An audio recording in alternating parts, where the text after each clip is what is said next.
Hey everybody, it's Becky. I thought this would be fun to play Just Ask Becky Anything. Today is my husband and my 33rd wedding anniversary. I know, I don't feel that old. I don't feel like I look that old, but I am that old. So we're going to go through, people have already started asking questions. And one of them was kind of a whopper question. And I thought, I don't have time to type all this out, but it's important. So I'm going to share. The way that this is going to work is if you have a question for me, drop it in the comments below.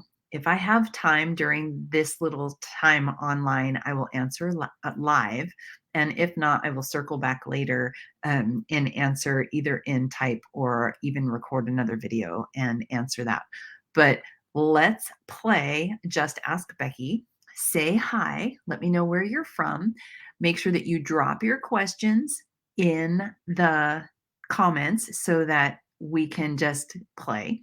The way that this is set up is I won't be able to see your name. So if you want, until it's all said and done, if you want me to know who I'm talking to, say, hey, this is Susie, and then put the question after that. So the very first question was, hey, Becky, can I get your pizza recipe? If you know me, you know that I think pizza is love. This started when I was in high school. My parents used to take us four kids to pizza every Friday night after the local high school football game. And we would have pizza every single week. Now, I consider myself to be pretty smart because my dad at the table, he would pacify us kids by tossing quarters across the table. And my sisters and my brother would play video games, and I would leave the pizza joint with dollars and dollars of quarters in my pocket every single week. But I fell in love with pizza because it represented to me family time and community. And over the next billion years, pizza has just always been a part of our family culture. We would order pizza.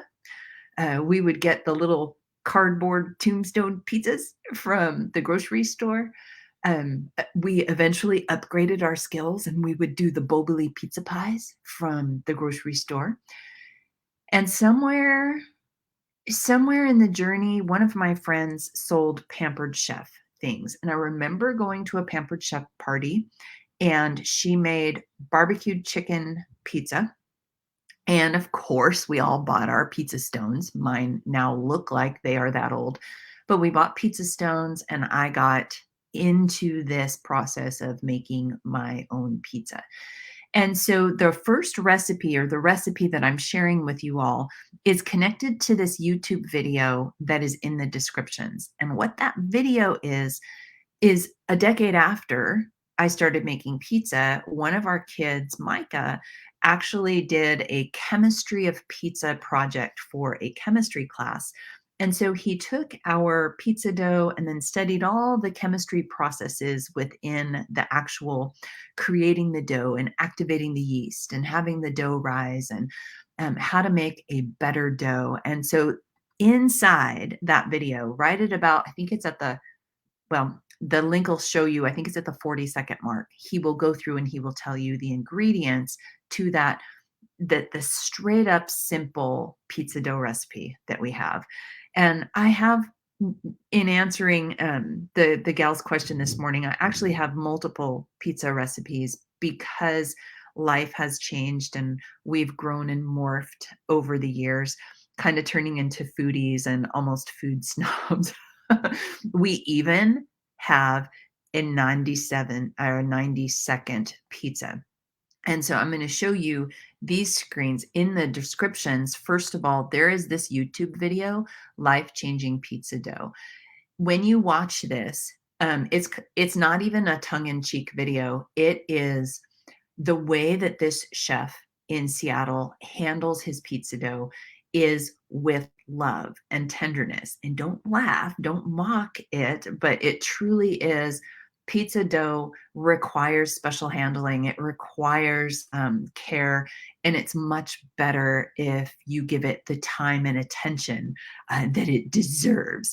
So, and then the other link that I have up there, let's see if this is the right thing. My husband saw this thing. It's called a rock box, and he saw it on a Kickstart years ago. I want to say it was 5 years ago, 6 years ago. And he thought, how cool would it be to have all the teenagers over and to have our pizza dough and then be able to pound out 90-second pizzas for this crowd of people? And so he supported the Kickstart and then waited and waited and waited for our rock box to come.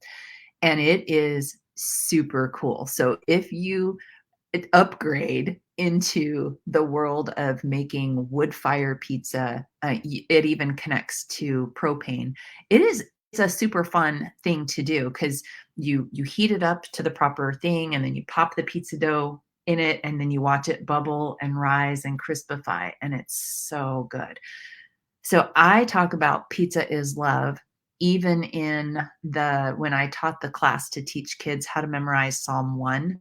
It was the visual that the Lord gave me as I was teaching that class, and we talked about the fact that pizza is love, and I used that as kind of a hook when I was teaching the kids. So pizza, there are a bazillion recipes out there, a bazillion. I'm looking for my cursor. A bazillion recipes out there. I have a regular pizza dough. I do an almond flour pizza dough, which is delicious, kind of this gooey paste that you just smear down, and then it makes this really great pizza dough. But right now, my next door neighbor asked me before she moved, she was like, you know what? Would you like some of our family sourdough starter? And I go, sure, I would love it. And so she gave me some sourdough, and I didn't know how to use it. So it was actually her husband's family's sourdough. And I was like, I don't know how to use this dough. Can he help teach me what to do? And it turns out that they didn't just give me sourdough starter. They gave us sourdough starter that was over 100 years old, that had been passed down from generation to generation in their family. So I can't share that with you. But right now we make a sourdough pizza that is made with this 100-year-old sourdough starter, and it is so good. It is so good. So pizza is love, and it in our house, I think the lesson to learn from all that is that it is a family connection, something that we do together. And it's one of those recipes that we use to put in our kids' toolkit so that when they move out, they can make something that reminds them of home. And so the pizza recipe that's in that YouTube video, where you have to listen to the ingredients, it is what we call our trainer recipe. So it is the one that all the boys learn to handle. Pizza dough takes some finesse, and it's finicky. It's finicky. Excuse me. The dough is not like when you bake bread, you know this to be true, that based on the humidity and the weather, that will actually affect the way that your dough turns out. So every time you go to make bread dough or pizza dough, you watch the dough and you'll hear the baker say something like, "Oh, this is beautiful dough." It's because it doesn't always turn out beautifully. Sometimes it's tough, sometimes it's grainy, but it is just part of our family culture. So that's pizza. That was the first question that somebody asked me. And I love that because as homeschoolers, we don't just teach math. We don't just teach reading. We don't just teach character, but we also teach life skills. And the building of community is so much more amazing if you can sink your teeth into it, right? So the next question, and before I move on, if you have questions that you would like to ask me. So where am I coming from? 33 years of marriage, 30 years of being a Christian, 30 years of being a parent. That's right, found Jesus right before my oldest son was born. Phew. Okay, so parenting 30 years, Christian 30 years, being married 33 years. Have been making, have been homeschooling over 25 years, have been making pizza 25 years, and have been online for about 11. So if anything in there kind of go, I wonder what she would say, please drop the question, because we want this to be fun. We're celebrating my 33rd wedding anniversary, right? Okay, the next question, using her words, she says, very nosy question, but how did those first 3 years of marriage without God go? Can we start by saying there is a best way and a best way to lay your foundation in marriage? And then there is the way that some of us chose to do it. Our first, now I wouldn't trade one day with my husband. Oh my gosh, he is the most amazing, wonderful man.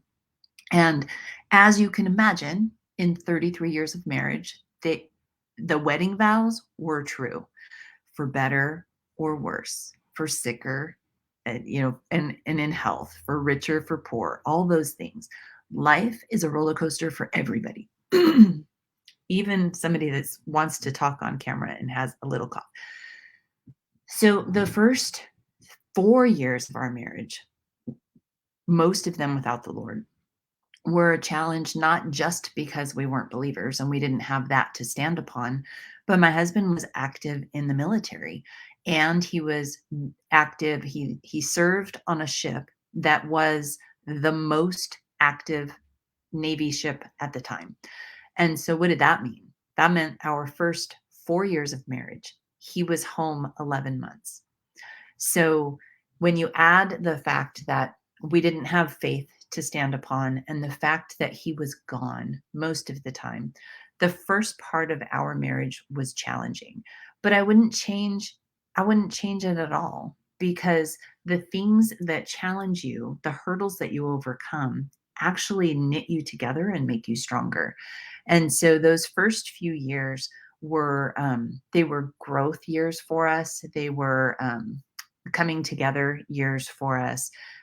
They were hard because it was, I mean, you just do the math. 33 years ago, that's the Gulf War, right? So that was crazy things happening. And we didn't have phones where we could text. Actually, when he got back from sea, I stayed with my parents for a little bit during that time. And I remember he got back from sea, and about 6 months later, we got a phone bill because he called me from a satellite phone from like Australia.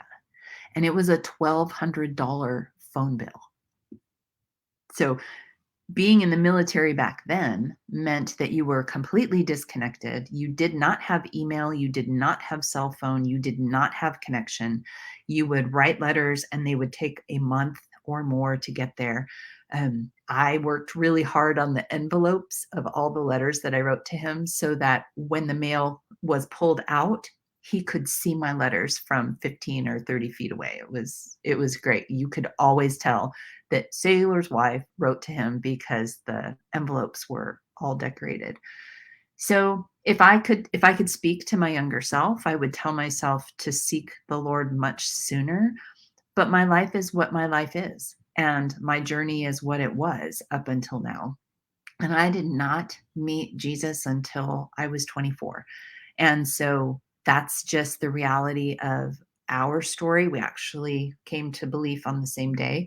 And I'm very thankful for that, that even though we didn't start as believers as husband and wife, our parenting journey has always been covered in blood, which is awesome. so that's that very personal question of 3 years of marriage without God.